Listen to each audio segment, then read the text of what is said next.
Hello and welcome to another session of Dungeon of the Mad Mage, a campaign in which absolutely nobody is who they claim to be.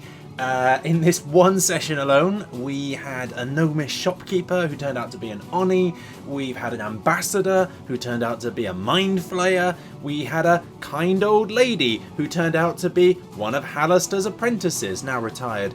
And yet despite all of this, somehow the strangest thing in this entire session is the fact that our big hulking barbarian decided to take the magic initiate feat at level up. Yes, it's true. He is actually a wizard now. Obviously it started as a lie that we were telling just to gain info on the mage killer, and somehow this incredibly stupid person in our party has somehow willed it through force of muscle into being reality. Just in time, I guess, to get hunted down by the mage killer himself, who is also not who he claims to be. But let's just take a little step back from all of that. A couple of milestone points straight away, which are exactly what they claim they seem to be, which is good. So first of all, we have completed the 3rd floor of the dungeon. That's great. We are now level 8. That's even better. That's a 2nd level of druid for me. I am now Circle of Spores. Lovely. But perhaps most importantly, we've now gone 4 whole sessions without losing anybody through death, and that's amazing. So at the end of this last session, if you remember, we just finished speaking with Azrak, the leader of the Hobgoblins, who told us that we were welcome to stay on the 3rd level as long as we needed to. Upon leaving that meeting, his wife came to us. Now, his wife realised during that meeting that my character had realised that her husband was actually blind and was just pretending that he could see, and that if anyone found out the truth of this situation, he would lose a lot of face. So she said, she'd appreciate it if I stayed quiet about it. We promised that we would. She then tried to recruit our help. She said that she's looking for a dagger. She wouldn't say exactly what it was, only that somehow it helped to maintain this ruse that her husband is actually still capable and able to see. So from this description, I'm fairly sure that this dagger is the same one that we saw the Duergar trying to sell last session in Skullport. The one that we're now led to believe instead he couldn't sell it there, so he's going to sell it instead to the Metallic Majesty, and we're also pretty sure that the Metallic Majesty is on a lower floor down. So we kind of half-heartedly took that mission because we're on our way downstairs anyway, not really intending to help, but hey, if we find this dagger, great, maybe we can use it ourselves, maybe we can come back and sell it. She said she'd give us 1,500 gold pieces for it. She also said she would give us some bugbear bodyguards to keep us company, and she would give us directions to the next floor down if we agreed to help her.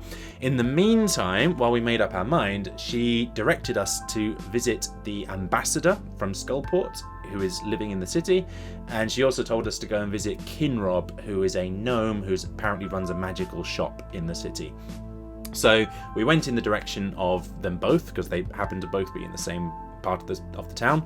And on the way, we encountered a crying child, Huggybug, and she told us that her doll had been stolen from her. Apparently, the Gobbler stole it. He'd been stealing a lot of things from children recently. A lot of her friends had gone missing too. She pointed us in the direction of where the Gobbler was, and lo and behold, it's the same place that we were already going, which is Kinrob's shop. So we go inside, and very, very quickly it becomes apparent that something is definitely a little bit sus here.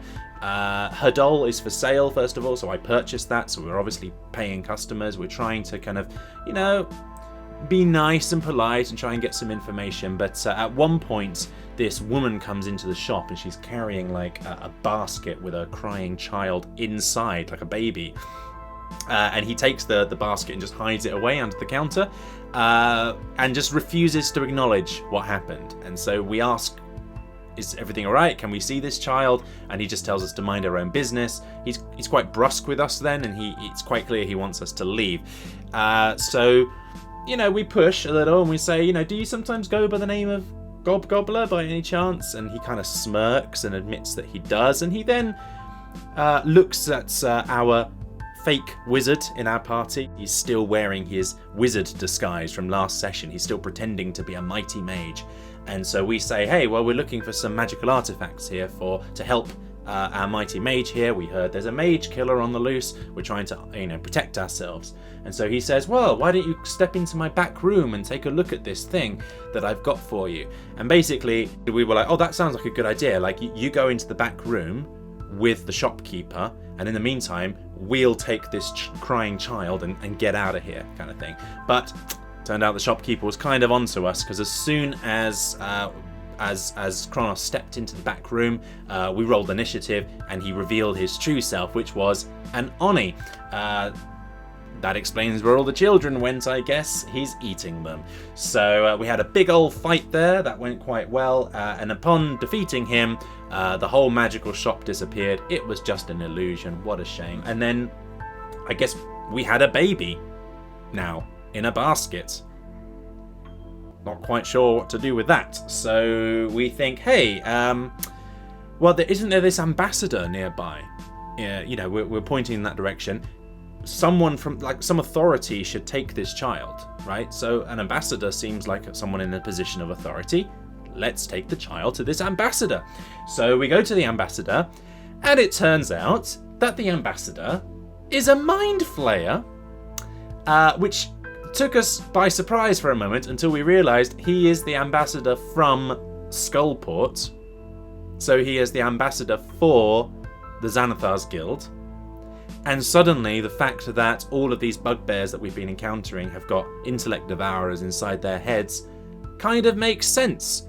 These are his eyes and ears, his spy network. He knew exactly who we were. He'd been kind of keeping tabs on us. He called us by our name, and basically, he was very smug in his attitude. It was obvious that he was on top, and he was just like, don't start anything here. You just walk away. You don't want anything to do with this. And we were like, well, we're kind of looking for some we're looking for the metallic majesty. We're looking for a dagger at the moment. And he's like, no, don't concern yourself with these things. Just run along, move along. Just don't interfere with the machinations that are happening. There are forces at play here far larger than you. Just run along. Okay. So, the implications here of what we discovered are pretty huge, because they kind of contextualize a lot of the stuff that we've been seeing since we came into the dungeon in the first place. Like I say, the fact that a lot of the Xanathar's Guild have got intellect devourers in their heads, that makes sense now.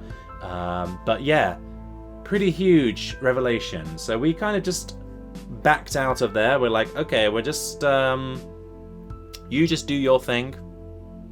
We're just gonna leave. I'm just gonna take a Ferrero Rocher from this pile of this pyramid of Ferrero Rocher. All ambassadors have got Ferrero Rocher, right? Tell me that that's not just a thing from my childhood, right? Everyone knows, right? Ambassadors have Ferrero Rocher, so I take one and I leave. So then we head off. We're thinking, well, what do we do with this baby? So in the end, we remember that we were told about a lady who lived in the town that was called Preta Keeper. And apparently she was a kind old lady that a lot of the children liked. And so we went to see her. And she was a weird abomination with eye stalks and things. She was a kind old lady, but she was weird. And it turned out upon talking with her that she used to actually be not actually one of Halaster's apprentices, but she was an apprentice to one of Halaster's apprentices. I think I understood that right. So she used to be a bad person, but something went wrong, and this lady kind of betrayed her, and now that's why she's got these hideous eye stalks, because something kind of went wrong. And she warns us about that person. Arcteria, I think, is the name I've written down. I think that's it. Apparently she's undead and she hangs out on the 14th level. Quite a long way to go there. So we're like, well, thank you very much for that information. You're looking after this child. I try and give her some gold. She doesn't even want it. It's amazing. I said, well, is there anything we should know about the next floor down, because we're going there now. And she tells us that there's lots of Kuo-toa there, so fish people, and that there's some more drow. Lovely stuff, lovely stuff. So at that point, we head down to the next level, and that is where we level up. And indeed, at that point, Kronos the Mage becomes a reality. He develops the ability to actually do spells from somewhere. If you pretend to be something long enough, then it becomes real. You fake it till you make it, right? In D&D, as it is in life. He is now a mage. He's a wizard, Harry. So of course, leveling up is always an opportunity for some fun kind of roleplay shenanigans. So I use this opportunity to once again tap into Gorn's ongoing love quest to attempt to get Bolene wooed to his side. He's never going to get Bolene wooed to his side. It is a pointless quest, and it is hilarious. So he is basically he decides to go to Kronos. He's like, Kronos, you're looking a bit more, I don't know, there's something about you. You're looking more intelligent than normal. I don't know what it is. And he's like, I can do magic now. And I'm like, yes, you can, Kronos. That's great. I should do the voice, really, shouldn't I? He's like, so Kronos, I'm wondering, and I deliberately phrased it in this way. What do you think Bolene thinks about people who are shorter than she is? Do you think that's a problem for her? I deliberately phrased it that way because we have a halfling in the party as well as me, so I thought maybe that could be quite funny. But no, he clocked on straight away. He decided, he was like, oh, so you like Bolene? Oh, I thought you were just acting weird for no reason. I was like, no, she's something special. I can't stop thinking about her, but I've tried giving her flowers. I gave her some jewelry. I'm being nice to her. I had a wash the other day, and she doesn't seem to be noticing. Nothing seems to be working. So I was wondering, you had sex last night. Yes, you paid for it in a brothel, but you had sex. I guess that counts as success. Any pointers on what I should be doing? It's been a long time since I've done this. And never with a human. And Kronos kind of thinks for a minute, and he says, I think you just need to be more direct. Just tell her. Just be direct. And if that doesn't work, I always find that spending money helps. There's lots of women in the world. Just spending money. Like you've got lots of money. Don't worry about it. Just be direct, be honest, and then just move on. I'm like, right, okay, wonderful. So I go back to Bolene, and straight away I'm just like, you're right, sweet cheeks. How's it hanging? Honey bun? I'm starting to use like pet names like this.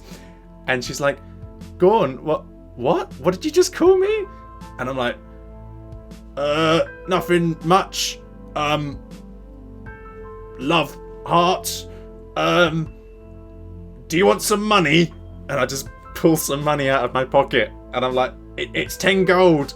And she's like, looks at me, she's like, why are you acting so weird? What? And it's like, not enough. I got lots of gold. 20 gold? 30? It's like, Gorn, no, I'm fine, thank you. And Gorn is just utterly confused, like, oh my god, what have I done wrong? She seems to be even more confused with me than before. And luckily this comedic scene is cut short by the arrival of an Etin that none of us noticed because we were too engrossed in this conversation. We're on the 4th floor now. It's much less kind of carved and planned and like less architecture than the floor above. It's more kind of like a natural cave system. And we find that there's like footprints already. We already knew this when we first arrived. There's something big and giant lives down here. Lots of like rotting remains and things. It's obvious that something kind of lives and uses its dwelling here. But we're not being quiet, and we're just having this moment of roleplay. And so, yeah, this Etin appears and starts, being quite cross with us that we're in its lair. But luckily, two of the people in the party speak Giant, and so we very quickly kind of talk to him. And it turns out he's actually a really nice guy. He's awesome. So we make friends with him. He's like, oh yeah, I'm friends with lots of small people. He's like, one of my best friends is a small person. The alchemist. He's small but handsome, and he comes by all the time. We're like, well, the alchemist, who's that? And he's like, yeah, well, he kind of lives down that way. We're like, oh, cool, all right, well, let's go and investigate that then. So we go down in that direction. And on the way, we get attacked by a couple of ropers. That's a big old fight that we have, but we're able to persevere. We push on through with our level 8ness. We manage to get through, mainly because of the paladin, who just really comes in clutch. He has this like once per long rest ability where he's able to deflect 100% of damage that he sustains onto the enemy. And at one point, a roper does 55 points of damage, and he just transforms it into radiant damage and reflects it right back at the roper. And so, yeah, they go down quite quickly. I mean, nothing that takes 55 points of damage in one turn is going to survive very long. Hi, future me here. So I realised when I was recording the video earlier that I forgot to actually mention how this fight ended, so I thought I'd just very quickly film this extra little bit here just to explain it, because it's quite funny. So we're in the final round of combat. The roper is down to just its last few hit points. It's bloodied, and it comes round to Boleyn's turn. Gorn at this time is grappled by the roper. He can't escape. And he's had a hefty chunk of hit points taken out of him. So Boleyn comes over and she heals Gorn. How does she heal Gorn? Well, a lot of her spells, she's basically like a Disney princess, right? So a lot of her spells are flavoured around the sorts of things that a Disney princess might do. So when she does like Eldritch Blast, it's basically her singing this operatic soprano note, and it's so loud and painful that it causes force damage. And I already mentioned last week when she does Speaks with Dead, it's like a whole Disney dance routine. And when she does Cure Wounds, she does it via True Love's kiss, right? So she comes over to Gorn, grappled, she gives him True Love's kiss, heals back some hit points, and then whispers in his ear, "Finish him off, Gorn," which is bardic inspiration, right? And then it comes round to my turn.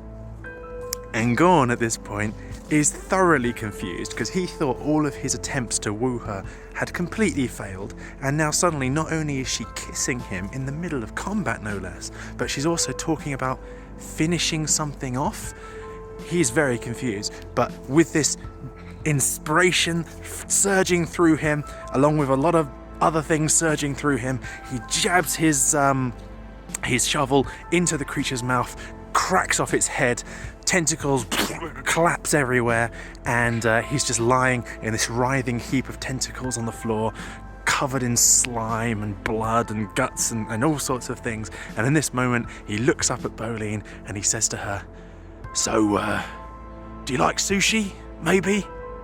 At this point then, we continued on, and the session really ended with us finding this alchemist. And it turned out that he was a nice guy, but apparently he'd lost a lot of his memories, and he was very confused. He said that he was looking for a crystal that would restore his memory. And, he was a nice guy, but according to the DM, he was quite irritating to roleplay. So he was just factually giving us information. He was just like, yeah, he invites you in and gives you some tea, and he just tells you that he's looking for a crystal. And he is indeed, like the Etin said, he is indeed small but handsome. So yeah, that's where the session ended, and I gotta say, it continues to be a lot of fun. I always love it when there's an opportunity to do fun roleplay, and everyone, because we've now had our characters for quite a few sessions now, and we're starting to feel like they might be sticking around for a while. Everyone's got a backstory, and they're starting to be kind of integrated into the campaign, and so it's getting to that point now, which I always really like, where the party are actually starting to do little moments with each other, which are kind of independent from the actual campaign that we're going through. And I always love it when that happens, you know. Like, oh, this person, I just go over to that character for a moment, and I have this like one-on-one with them, and I love it. Mwah, chef's kiss. So yeah, we will see what happens with Gorn and his complete failure to win over a Disney princess. I'm so hoping he fails. I'm just rooting for the guy to fail, because that's going to be funny. But I'm kind of worried he's going to succeed. Well, we'll see. We'll see what happens. But in the meantime, it's been a pleasure as always. And yeah, take care. See you next week. Bye.